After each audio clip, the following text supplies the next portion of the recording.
Hello everyone, good morning সকলোকে and happy Sunday. আৰু এতিয়া ৰাতিপুৱা বাজিছে 11:40 12টা বাজিব হ'ল আৰু উঠি মেলি ইয়াৰ ৰাতিপুৱা বোলো ব্ৰেকফাষ্টকে ভালকে কৰি লওঁ আজি দেওবাৰ বুলি চাওঁ কি হয় ভাত কিহে খাওঁ কি কৰো বজাৰলৈ যাবলৈ আছে আৰু এয়া অকমানি বোলো মিনি ব্লগ এটাকে আপোনালোকলৈ আগবঢ়াওঁ এয়া ৰাতিপুৱা এতিয়া খাব লৈছো এইবিলাক ফ্ৰুটস কাটি লৈছো কিন্তু খাম বুলি লৈছো খালি নোৱাইলোহে খাব দেই হেকানে জুস বনাই দিলো মানে তিয়হ গাজৰ বিটৰুট আৰু আপেল এখিনি গুটেখিনি মিক্সিত দি বিটৰুট বনাই দিলো জুস বনাই দিলো লগতে আমলখি আদা নেমু তেনেকে দিছিলো আৰু নৰসিংহ পাত আৰু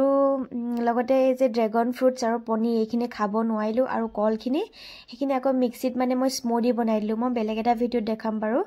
আৰু মানে ভিডিঅটো দিঘল নকওঁ বুলি মিনি ব্লগ বনাম বুলি মিনিয়ে হৈ থাকক বলো তাৰছতে ডিম কিটাহে খালো কিন্তু আৰু এয়া দেখিছেনে এনেকে জুস বনাই ললো আমলখি দেখাব নহল ইয়াতে কিন্তু আমলখি তিনটাহে আছিল এতিয়া আনিবলৈ যাও আৰু নৰসিংহ পাতটো দি দিছিলো নৰসিংহ পাত শুকাই গল আৰু দুখিলা তিনিখিলা মান আছিল দি দিলো তেনেকে আৰু খাবলৈ হসাকে বহুত ভাল হৈছে আৰু হে আৰু উস্তাদি মাৰি লৈছিলো খাব নোৱাইলো কাৰণে এটোৱে কইলো আৰু পেলাই দিয়াতকৈ বলো ইমান দাম দিয়না বস্তু পেলাব নোৱাৰি মই জুস বনালে খাব পাৰো মানে সুবাই থাকিবলৈ মন নাযায় তো হে আৰু কাটি লওঁ হে ধুনিয়াকে বস্তুবিলাক খাম বুলি ধুনিয়াকে সজাই লওঁ কিন্তু মানে দেখিয়ে মানে মোৰ পেট বহি যায় মোক খোৱাই নহয় তেনেকুৱা লিখাই হয় আৰু বাকি যি কি নহওক কিবা এটাটো ট্ৰাই কৰিলো হে আৰু বাকি ডিম গিটা খালি খালো আৰু জুসখিনি তো তেনেকে বনাই খালো আৰু স্মুদি বনালো ড্ৰাগন ফ্ৰুটছটো হিমানে আছিল ভিডিঅটো বাই